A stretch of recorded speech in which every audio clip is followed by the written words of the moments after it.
90% of travelers are hoping to cut costs on their trips this summer. That's according to a new survey by home swapping platform Kindred. Some strategies include staying with friends or family, hunting for cheaper accommodations, or even opting for a staycation. I want to bring in Justine Palefsky. She is the co-founder of Kindred. So Justine, Kindred's latest data shows that travelers aren't canceling trips, rather they're adopting. So what does that say about consumer priorities right now, especially in the face of some of these rising costs?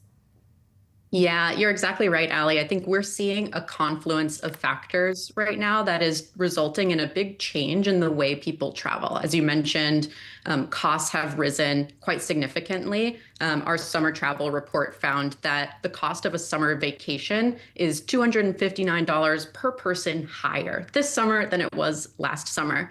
And at the same time, there's rising frustration. So 80% of people in the US result feeling frustrated with the options that they have available, whether it's too little space, they don't feel that they have the accommodations that are comfortable, especially for the cost. And those two factors together are resulting in a lot of people looking around saying, hey, is there a way to get creative for me to still be able to get my summer travel in without having to break the bank and having a better experience? And to that and so, Go ahead. No, I was just going to say, and to that point, 12% of travelers are now turning to home swapping options like Kindred. So for someone unfamiliar, how does that actually work? How much can the average traveler realistically save? It reminds me of the movie The Holiday, which is one of my favorites.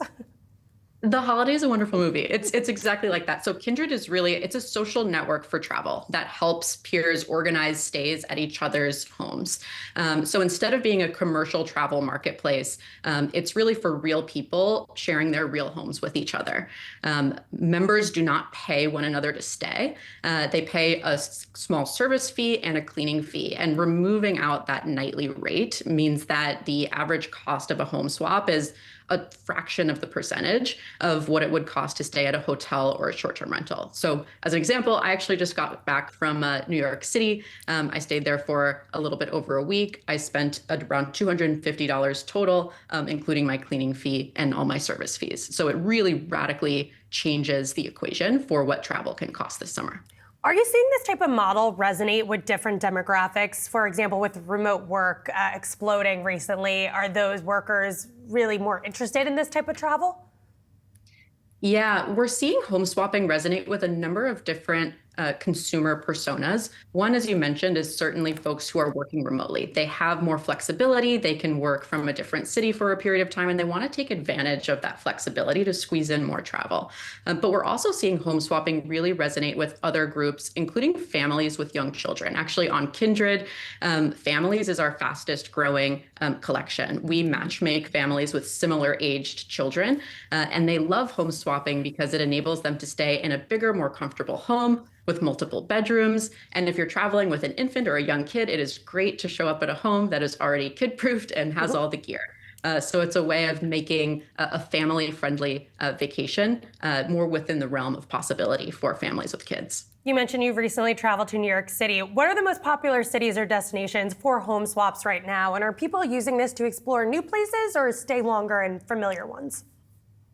It's both. Our most popular cities on Kindred right now are often the high-cost cosmopolitan cities like New York City, Paris, London, San Francisco.